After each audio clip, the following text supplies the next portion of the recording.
So the definition of cognitive paradigm. A cognitive paradigm is a model or approach that defines the fundamental elements and essential features of a computational system or process. It encompasses the conceptual framework, principles, and method used to design, implement, and understanding cognitive system. So to clarify this, a cognitive paradigm is like a blueprint for how to build and think about cognitive system. Why it is important? So cognitive paradigm can help us to understand how we can approach a problem and find a solution. So cognitive paradigm are important because they show us different ways to tackle problems and come up with solutions.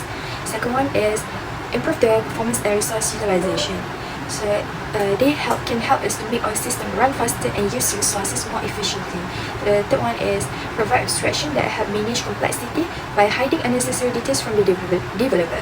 So we don't need to worry about it because it can make it easier for developer to focus on what is important. So why do we choose object-oriented programming? Because it has a lot of advantages, and one of them is inheritance. So it creates from parent class, object inherits behaviors and have more complex features added. So to be example, when it comes to breaking a car, it can break into subclasses. So from main car, it can be sports car, and sports car can be V8 sports car. So from that, it allows adding more features without starting from scratch. And the second one, it has abstraction and encapsulation characteristic where it describes how objects in software hide and protect their data, only reveal what is necessary, and interactions more secure and more simpler. So to be an instance, like a car, so all of the parts are inside safely. So just pressing the gas makes the car go, and you don't need to know each details of it. And the third one is it consists of reusability, where it is able to write a series of classes, then use them continuously throughout the code. Adding to them via subclasses as necessary cuts down significantly on duplicate code. A popular programming paradigm called Object-Oriented Programming (OOP) centers software designed around objects, which are essentially instances of classes. Classes in Object-Oriented Programming (OOP) specify the attribute and action of objects. Complex system management and manipulation are made simpler with this technique, since it enables the encapsulation of data and action into the object. Next is evaluation of OOP. The functional and imperative programming paradigms we use today were first explored mathematically in the 1930s with lambda, calculus, and the Turing machine. Low-level language like machine code and assembly appeared in the 1940s, and by the end of the 1950s, the first popular high-level language appeared. Clojure, Scheme, AutoList, and many more. Fortran and COBOL both appeared in 1950 and are examples of imperative high-level language still in use today. The first programming language widely recognized as object-oriented was Simula, specified in 1965. Like Sketchpad, Simula featured objects and eventually introduced classes, class inheritance, subclasses, and virtual method. Object-oriented programming is a programming paradigm that uses objects, which are data structure consists of data field and method to design application and computer program. It's a methodology that simplifies software development and maintenance by providing some rule. There are four architecture of OOP. First is the class, data type that provide a framework for creating object.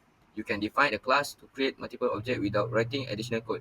Second, attribute. Store information about an object and define its state. You can define an attribute as part of the class.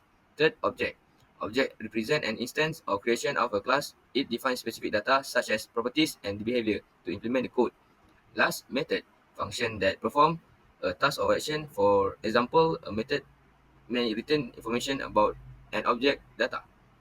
So now I am presenting the characteristic of object-oriented programming, which consists of 6. So the first one is encapsulation. So the purpose of it is to enclose all of the important information in a capsule and expose all the other selected information to the outside world. So in this diagram, I am showing that the pills contains of math class, methods, and also variable. So it encapsulates all of the important information, but it also exposes selected information to the outside world or to the reader. And the second one is classes, which it contains a group of objects that share common properties for data parts. And the third one is abstraction. So what it does is actually to implement in the software or a product for a better user experience. So in this example of the diagram that I have provided here, so you can see there's an ATM here. So we actually don't have to know every single thing that happens in the ATM. or internal working of ATM machine, as long as we know that it's doing its purpose like withdrawal and so on, so it is fine because it hides certain details and show only essential information, and also it same goes to the internal working of coffee machines. And the fourth is polymorphism, means to have the same name of a method performing different tasks. Fifth is classes. Classes contains a group of objects that share common property for data parts. And the last characteristic for OOP is inheritance, where it inherits the data and methods from one class to another, also combining and inheriting the objects and their properties. So in the diagram that I have included, here's one of the examples that actually is understandable for the reader to understand, where there's a father here, or we can call a base class, and the child inherits the behavior or characteristic of the father. So the child is like derived class. Same goes to the coding. We have parent class and inherits behaviors or the methods or data to the child class. So I will explain about the strength and weakness of object-oriented program. So the strength of OOP language allows to break the program into the bit-sized problems that can be solved easily, one object at a time. By focusing on one object at a time, developers can solve specific problems in isolation, which simplifies the development process. Second one is, it allows multiple instances of object coexist without any interference. In OOP, objects are self-contained entities that encapsulate data and the operation that manipulate the data. This means that changes in one object don't directly affect other objects, leading to more predictable and stable code. The one is, OOP can build the program from standard working models that communicate with one another, which leads to saving of development time and higher productivity. So by using pretest and program modules, developers can save time and increase productivity as they don't have to reinvent the wheel for every new project. So we move to the weakness of object-oriented program. So the weakness, first one is, OOP requires more time to be executed that leads to slower execution of the program. So the dynamic nature of object and the complexity of method dispatching can lead to slower execution compared to more procedural or functional approach. Second one is, OOP emphasize on modularity and code organization can make larger projects more challenging to understand and maintain. So as system grow in size and complexity, the number of classes and objects can become overwhelming. So this complexity can also make maintenance more difficult, as changes in one part of the system may have unintended consequences elsewhere. The last one is, inheritance and code errors in OOP can create interdependencies among classes, making it difficult to manage changes and maintain overall functionality. So this can lead to difficulty in maintaining the code base and ensuring that all parts of the system continue to function correctly. There are several comparisons of OOP with the procedural OOP. First, OOP uses objects and classes for creating models based on the real-world environment.